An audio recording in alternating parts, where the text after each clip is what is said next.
This is Yanchep. This service terminates here.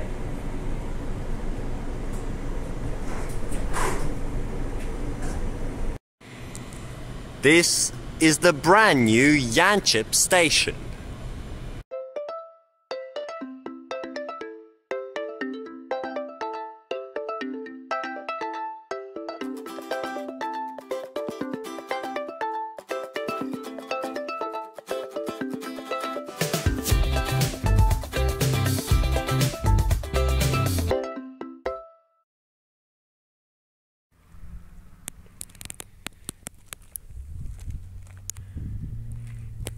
Yanchep Station is the terminus of the Yanchep Line, opening on the 14th of July 2024, along with the rest of the Yanchep rail extension from Butler north. The station is the only Transperth train station to be located in Fare Zone 6, due to the Mandurah line having stations at Lakelands and Mandurah, both in Zone 7, no stations in between Warnbro and Lakelands which are in Zone 6. However, if Carnop Station does get built in the future, there will be a second station on the southern edge of the city, which will be in Zone 6. The station is located at the very northern parts of the current Yanchep development, near the St. Andrews estate. This means it is again in a very undeveloped area, as you can see, all around. All you have is the big station building there, and just sand everywhere else.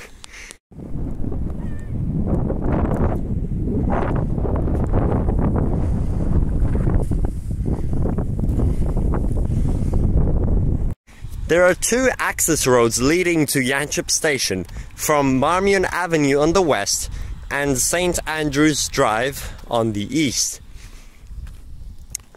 There is a big bus station with 14 stands, although there are currently only 4 routes serving the station. Again, significant future-proofing. Bus routes 494, 495 and 496 travel to Eglinton Station, with 495 being the most direct along Marmion Avenue and passing Yanchep Shopping Centre. 494 replaces the old 491 in the western parts of Yanchep, while 496 replaces the 491 in the eastern parts, and then both continue along Marmion Avenue to Eglinton. The fourth route is the 498, travelling to Two Rocks, Atlantis Beach Baptist College, along Two Rocks Road. Train replacement route 904 will also come up here when there are scheduled disruptions, of course. There is also a 1,000 bay car park here, with motorbike shelter as well, so definitely plenty of opportunity to drive here. It's well lit as well, you can see all the lights, because you definitely need it, unless you can walk to the St. Andrews estate or the more northern houses in Yanchep, but it's quite a long walk on a deserted road, which would be quite scary at night. And you can see there's actually some quite good cars patronage here for the second day of operation that this is being filmed on, like normal day, weekday.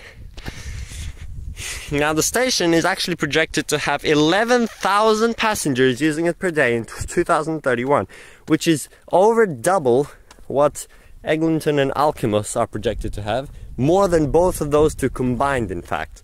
Which seems strange, considering this is probably the most isolated of the 3 stations, but there will be significant development up here and it'll start to get more usage. Now, this is obviously the furthest north station on the Transperth network, served by Yanchep Line services which go to Perth and continue down the Mandurah line. Service frequency is every 15 minutes off-peak and on weekends, 10 minutes in peak, and even increased to a full 5-minute frequency in the peak direction at the very start of morning peak and the end of evening peak, which is very good.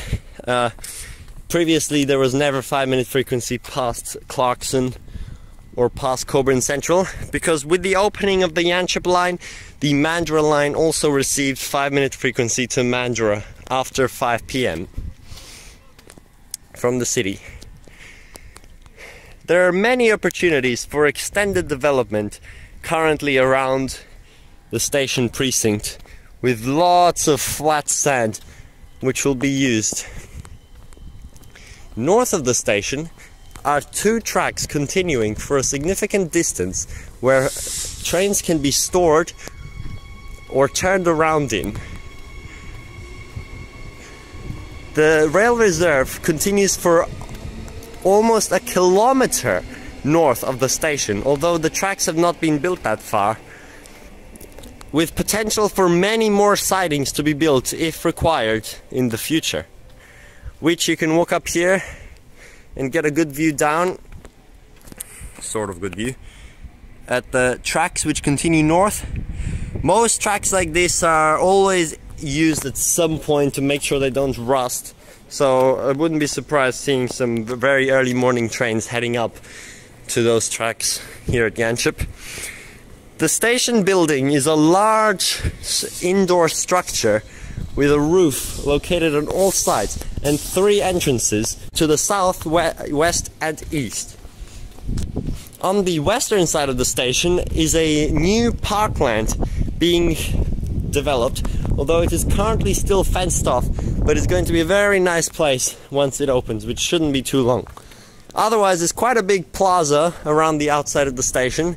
Lots of seating. Nothing really though, it's very empty.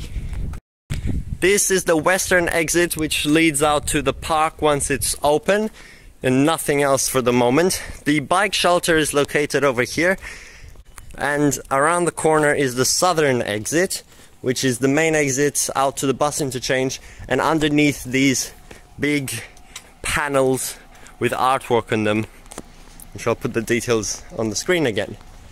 Here it is. A nice big plaza area here. Let's take a look at the bus diagram map quickly. Here it is, not too complicated. All the routes going here, 496 through the St. Andrews Estate, 494 and 495 down here with some more loops, and then all down Marmion Avenue to Eglinton Station, while 498 goes north to the Two Rocks area, which you can see on there. The bus interchange can be accessed via a zebra crossing from the main station plaza on the southern exit. The station is very similar to Curtin Central bus station in some aspects, including the colour and the way the buses drive around and how there's the median here. As I said, the bus station features 14 stands, with stands 1 and 2 being set-down stands closest to the exit and entrance for Yanchep Station. Stand 14 serves route 498 to Two Rocks.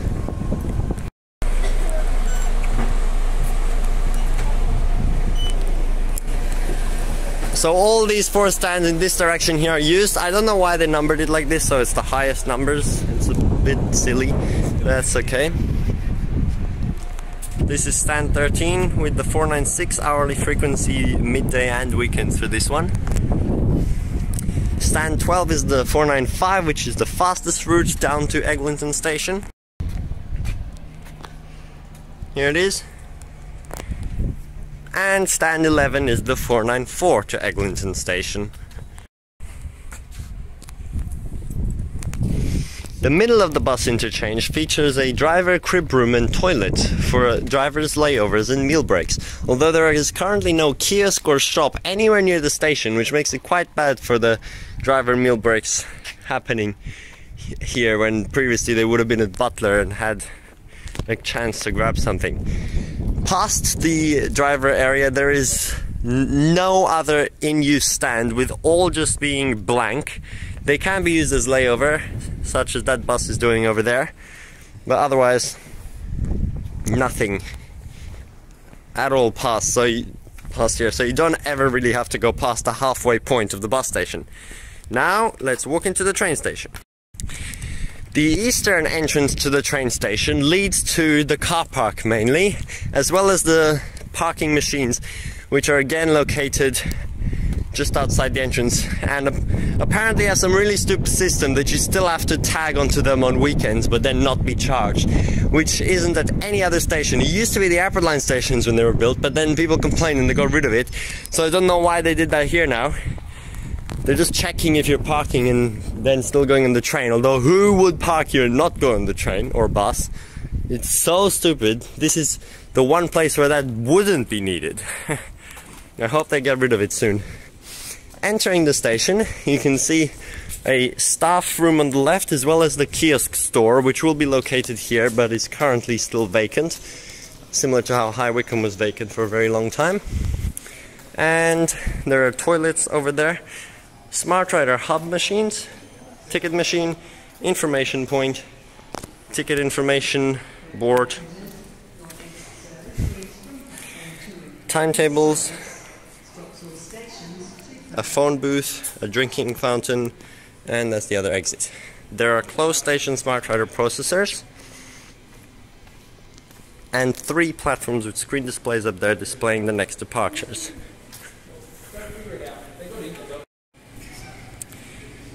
The platforms can be accessed via 2 lifts for both sets of platforms, since there are 3. One island platform with platforms 1 and 2, as well as a 3rd platform on a separate side platform, which is serving mainly stadium services on event days, as well as peak period terminating services when there is 5-minute frequency. Currently there is a quite severe bug with the screen displays, since it's showing the next departure to be from platform 2, but they're actually using platform 3 right now, where it says platform not in use. Why is this train shaking so much? So they better fix that as well. The entire platform level is located underneath the ground level concourse, making it seem like it's completely underground really. And the electrical wiring is actually some of the highest that I've seen anywhere on the Yanchep or Mandra lines. Station signs are awkwardly located on a pole here on this platform instead of on a wall or something, which I've never seen anywhere else, and they are black, just like we saw at Alkimos and Eglinton. There's another staff toilet at the end of the platform, and then here you can view down as the 3 tracks continue out and merge into 2, with some temporary speed restrictions of 40 kilometers an hour located over there, which is quite bad. And here are the trains currently on the platform. In peak periods all 3 platforms seem to be used, or maybe that's, no, they're meant to be only using 2 when it's 10-minute frequency, but this train's just been sitting here for a while, so they're using 3, and now the screen display is broken. There's a customer service office in the middle here at the top, and as I said, 2 lifts and an escalator at the very end of the concourse where you can go down. We were walking up there before on the outside, and that takes you to the very northern part of the platform, which is not undercover, so it does feel much more open at the top here. Quickly take a look. Now, Yanchep Station is also the last station, alphabetically obviously, the first station to start with any letter after W, with it being Y. So it's very fitting that we're filming this as the last video, because then this will be the last station video for a while in the playlist. Well, I'm gonna redo Butler, but the last new one until the Ellenbrook Line opens. So yes, very cool. And Alkimos, of course, is the 2nd station now with Airport Central, so if Airport wasn't open, it would be so weird. First and last would both be on the extension.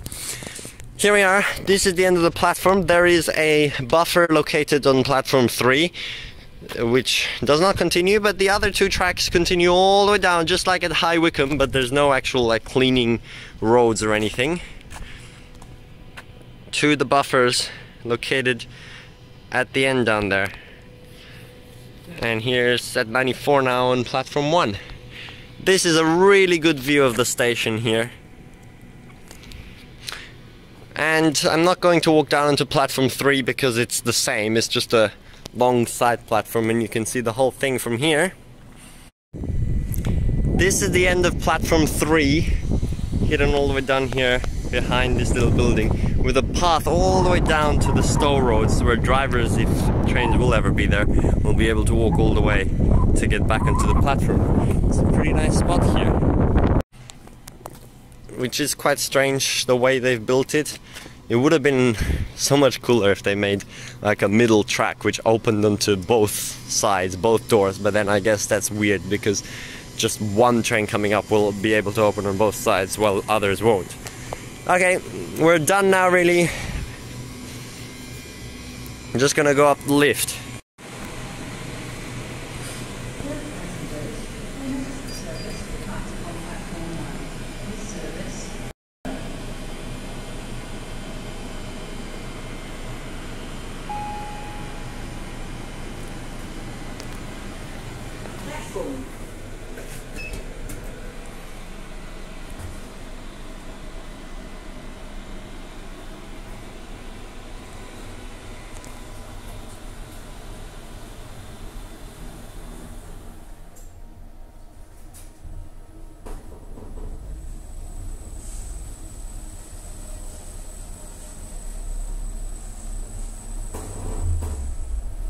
Doors opening. Concourse.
And I just want to point out, this is so bad. Here we are on the Botanic Boulevard Bridge, where you can watch the train come in, and there's the super long road out to Marmion Avenue through the sand, all the way down here. The station is right here, but there is no path to enter over there, and there's a massive fence, barbed wire as well. So you have to walk all the way down there and then go where the bus goes and all the way back, which is like 500 meters of walking just to get to the station from here. So if you're trying to walk out like some people are to their houses, it's like adding half a kilometer to your walk almost, just because of this stupid planning. I hope they build a path soon, because it's absolutely terrible that you have to walk this far just because there's no path.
I'm going to give Yanchep Station a full rating of 5 stars, because there's definitely nothing you can say is wrong about it. It's just the location is obviously not the best at the moment, but there's all the reasons why it's like that, and it's such a grand terminus, 3 platforms and all the facilities you would need, massive bus station, future-proof, and good artwork, big plaza.